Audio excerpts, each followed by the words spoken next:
Hey guys, Marcus here with BlackOvis. I'm here in Bozeman, Montana. I'm with John Barklow, the Senior Product Line Manager at Sitka, and we are going to be talking about care and repair for Sitka equipment.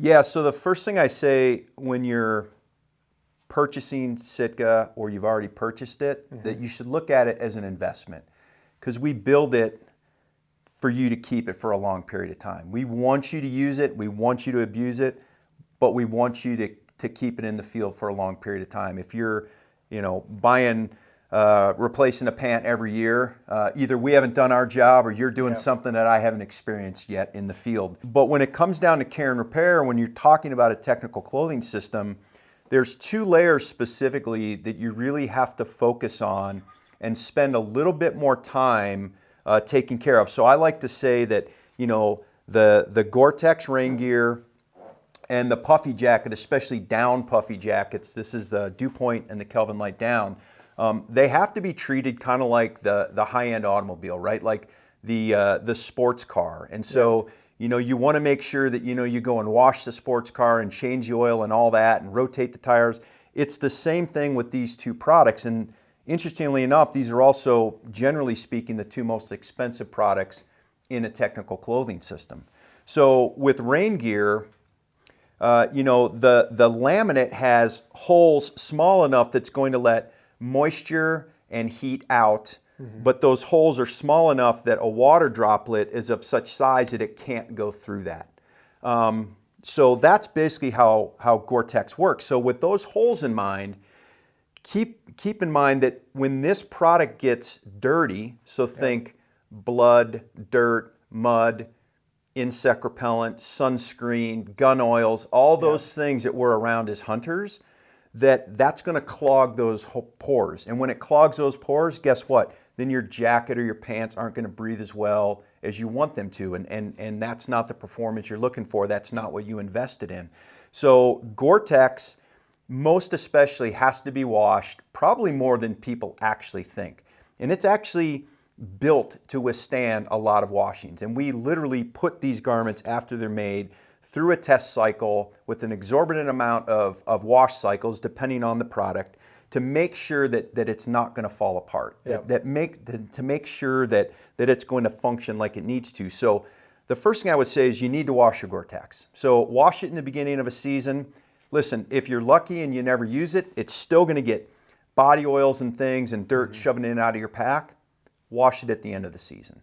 So at a minimum, you should do that. But if you come back from a trip and it's particularly dirty, before you go on the next trip, you should wash it. Now, there's lots of different products to wash.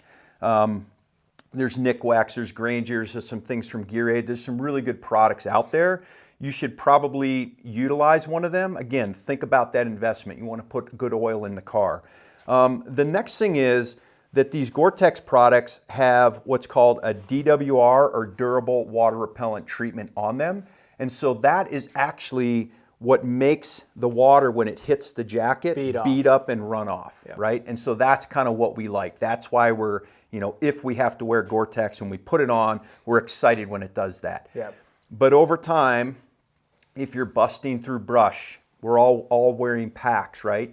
That the pack straps, the brush, climbing over blowdown, whatever it may be, around our waist where waist belts are, it's going to over time wear off or begin to wear off that durable water repellent treatment. So when you're done washing the garment, you pull it out, you'll notice that it should be, out of the washer, it should be relatively damp. Go ahead and throw it in a dryer. The heat from the dryer will actually reactivate the DWR. And so over a period of time, that will continue to work until one day you throw it in the dryer. You're like, I've had this jacket a couple years. I've been on a lot of trips. Pull it out, throw some water down on the jacket. Throw some water down on the shoulders where the pack straps are. And if water doesn't beat up and run off and it soaks into the face fabric, now it's time to retreat the DWR. And so again, like a Gear Aid, Revive X, that's going to retreat the DWR, and that again is going to bring back that performance. So washing, treating with DWRs are all going to be things that's going to keep this product in the field longer. And that's really what you're investing in. The last thing I would say about Gore-Tex is if there's any cuts, if there's any holes from fires, et cetera, you know, obviously this is rain gear. You want to keep it waterproof. The way you do that is to patch holes. So there's a couple ways. You know, Sitka has some really nice camouflage Gore-Tex patch kits that you know, we can sell and you guys can have access to for the consumer to put it on here. You'll never even know it's on here. I mean, it blends right in. If not, a Gear Aid Tenacious tape or a Gore-Tex tape is something else that's going to work really well to kind of keep this investment working for you. Okay. And earlier when you mentioned it might be time to retreat the DWR, how do you go about doing that? Are there specific sprays or washes that you put onto this garment? Yeah, I'm a proponent of the spray-on DWRs, and I'll tell you why, like the one we have here on the table, because I can spot treat where I need it. So around the pack straps or around the hip belt. Correct. Okay. So, you know, oftentimes with a wash-in, although not bad, I'm washing the entire garment with the DWR, which means it's getting on the zippers, it's getting on the lining, it's getting on, you know, it's getting everywhere except, I mean, it's getting where I need it, but it's getting everywhere else. So oftentimes I'll pull the jacket out when I know I need to retreat it. And of course, the manufacturer's instructions are on there. The jacket should be wet. You spray the affected areas. So let's say shoulder straps, waist, or, you know, for pants, it's a lot of times from the knee down. You treat it and then you throw that in the dryer. And again, it sets that DWR and it activates it. And then you can, you know, just test it when you pull it out. But it's really important. If you've got rain gear that's got, you know, completely saturated face on it, it's not going to perform nearly as good as you want it to. And it's really not what you invested in when you bought it originally. Yep. So we've got Nick Wax and a few other products up here. Are there any products that people should steer clear of with Gore-Tex? Any that come off the top of your head?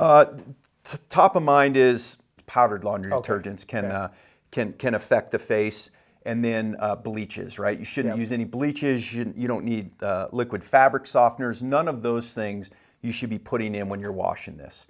And again, that's why I really recommend, you know, buying a quality care kit. It's got mild soaps. The chemistries work to, you know, to treat the garment, to not ruin, you know, these delicate backers and things like that, because they're all a little different, these products. And so all that's kind of been factored in. You know, I'm sure you guys sell different kinds of care kits and things like that. So, you know, I would just, you know, recommend what, you know, your store would have, and then you can't really go wrong. Well, that is it for the Gore-Tex. Let's move on to down. Yeah, so just as a general statement, so puffy jackets, sleeping bags, you know, they need to be washed on occasion as well. Now, there's two reasons why.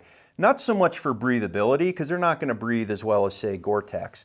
But the synthetic insulation, or in this case, the down, you start to compress it, and it starts to settle out, and you start to lose the loft. And when you lose the loft, you lose the dead air space that's going to hold your body heat and keep the jacket, have the jacket keep you warm, right? So you want to wash it to kind of bring the loft back. And then, of course, you also want to wash it, again, to remove body oils, blood, mud, whatever the case may be. But a down product like the Kelvin Light down jacket here is not something, or like a sleeping bag, is not something you want to wash all the time. I was going to say, for most people, they think, hey, I'm never washing my down jacket, I'm never washing my sleeping bag. How often would you suggest doing that? I would say wash it when you need to. And I'm not trying to cop out on this, but I would say if it's excessively dirty, then you should consider or compressed or washing it. But if you also, because I've gotten this question quite often, is, hey, my puffy jacket isn't as puffy as it used to be. That is a time where you want to rewash that garment. So again, use one of these soaps, throw it in. Now when you're washing a puffy jacket, especially down, you don't want to wash in a machine that's got an agitator in there, because imagine like it's just twisting and pulling, and it's going to, at a micro level, start moving that down, breaking those down feathers. Exactly. So again, if you don't wash it very often, it's not that big an issue, but as a general rule, should not have an agitator. So if that's the only kind of washer you have, would you suggest using just a bathtub? You certainly could. You Okay. certainly could, and just wash the face. Okay. The drying is actually as important, if maybe not more important than the actual washing, because what the drying is going to do now is throw the, in this case, the down jacket or the down pants or the down sleeping bag in the dryer, and then throw a couple tennis balls in the dryer with it, or some of these wash kits actually come with little dryer balls that you throw in there. It's really important because what happens is that dryer tumbles the jacket around. Those tennis balls are pummeling on the down, and they're breaking up the feathers that were clumped during the wash process. And the hot air from the dryer is getting in there, and it's bringing that loft back. And so you want to have those tennis balls in there, fluffing up all that down, and have that hot air expanding that down and pushing it back into the corners it needs to. And the most important thing is you need to dry the garment until it's completely dry. So if you were to say, well, so don't take it out to hang dry it. You do not want to hang dry these garments. One, because you're not going to get as much loft back. Two, because depending on the garment, and I can't speak to every single one, but depending on the garment, if it's wet, it's damp, those feathers aren't fully lofted. But they're going to clump together. They are going to clump together, and it's not going to dry as quickly, and you could almost have mold built up on the inside. Oh, really? So, you know, depending on the down garment, it may take 2-3 hours to completely dry. And you want to do this on a low temperature setting. You do want to do this on a low to medium temperature. Okay. Absolutely. Yeah, I actually just washed one of my puffy jackets the other day, and I went as long as I could, and my wife was telling me, you should probably wash that jacket. So I follow that same guideline, but when I was drying it, I put it onto a low temperature, and I threw 5 tennis balls in there. There you go. It's and perfect. It did help, but I will say I did make the mistake of taking it out early. So I'm going to follow your instructions a little bit better this time. Yeah, again, to get the most performance out of these products, you know, you want to invest the time in the maintenance, and then they're going to last, you know, a long time and be with you for a long time. So yeah, when it starts losing loft again, think about washing it. This you want to kind of wash on a case-by-case basis. Rain gear, you should wash probably beginning of the season, end of the season, and any time in between when it's, you know, just really soiled poorly from, you know, again, all those things that can get on us out in the field. So speaking specifically to this down jacket again, I know that you said with the Gore-Tex that the heat is going to actually reactivate, drying it is going to reactivate that DWR coating. Now, where you're drying this on a low setting, once it's dry, would you suggest bumping up the heat to reactivate a DWR on the outside of this? If you're doing this on a medium heat, it would be enough. If you're doing it on, say, a low setting the whole time, maybe the last 20 minutes bump it up to a medium, a medium to high setting, something like that. These down products also have a DWR. Oftentimes, because they're not rain gear, it's not as critical, but you can certainly spot treat the down products just like you would Gore-Tex to kind of revitalize that DWR as well. And certainly with a down product, it's going to be real obvious if you have a hole because you're going to have feathers starting to fly around when you pull it out of your pack or stick it back in your pack. So, you know, you would absolutely want to patch that as quickly as possible so that you don't lose feathers, i.e. you start to lose warmth from the garment. Sitka Gear is some of the best gear you're going to come across. I mean, the durability is outstanding, the performance is outstanding, but it's important to realize that there are certain products and materials that are used in these that take a certain amount of care, that take a certain amount of attention. So hopefully this video has helped you in taking better care of your Gore-Tex and your down and whatever that might be for your sleeping bag. Even this is with synthetics as well, right? Absolutely. So hopefully it's helped you. Let us know if you have any more questions. We'd be happy to answer them, or give us a call. We'd love to chat. Thanks for watching.